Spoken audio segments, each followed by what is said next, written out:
सास की चालाकियां। गांव के पास एक छोटे से शहर में वर्मा परिवार रहता था। घर की मुखिया थी श्रीमती कमला वर्मा। एक तेज तर्रार और बातों में मीठी पर दिल से चालाक और स्वार्थी सास। उनका बेटा अभिषेक शहर में नौकरी करता था और उसे हाल ही में प्रियंका से शादी की थी।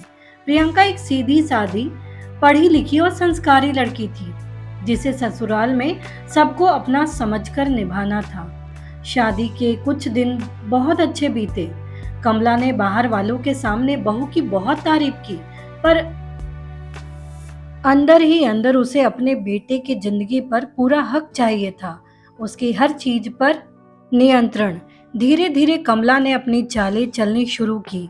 प्रियंका की बनाई हर चीज में नुक्स निकालना, रसोई में उसे अकेला छोड़ देना और फिर दूसरों के सामने कह देना कि बहू कामचोर है। एक दिन प्रियंका ने घर की सफाई की, पर कमला ने जानबूझकर थोड़ा सा धूल वहां गिरा दिया जहां अभिषेक आने वाला था। फिर उसे दिखा दिया, देख बेटा, तुम्हारी बीवी को तो घर की सुध ही नहीं। अभिषेक कुछ कहता नहीं, लेकिन प्रियंका का मन टूट जा रहा था। वह सोचती थी कि शायद वही गलत है और ज्यादा मेहनत करने लगती।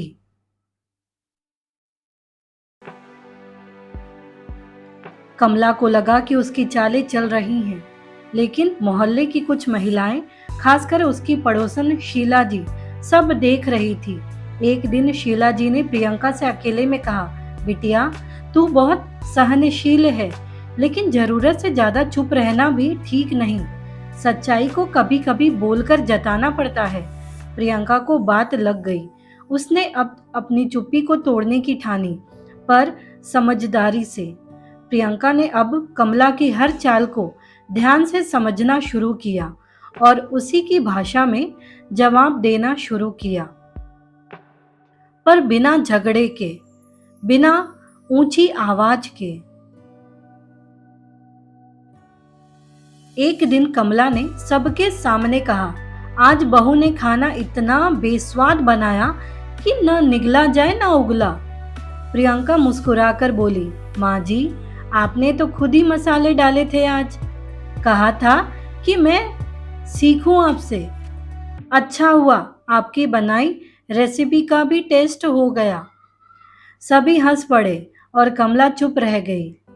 धीरे धीरे प्रियंका ने घर के सारे लोगों से अच्छा व्यवहार बनाना शुरू किया।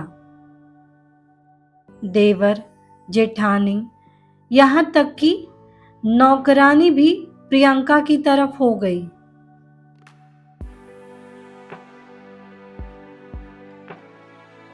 कमला की चालें अब बेअसर होने लगी थी। अभिषेक को भी धीरे धीरे सच्चाई समझ में आने लगी। एक दिन उसने अपनी माँ से कहा, माँ, आप जैसा चाहती हैं वैसा नहीं होगा। प्रियंका मेरी पत्नी है और इस घर की बहू भी।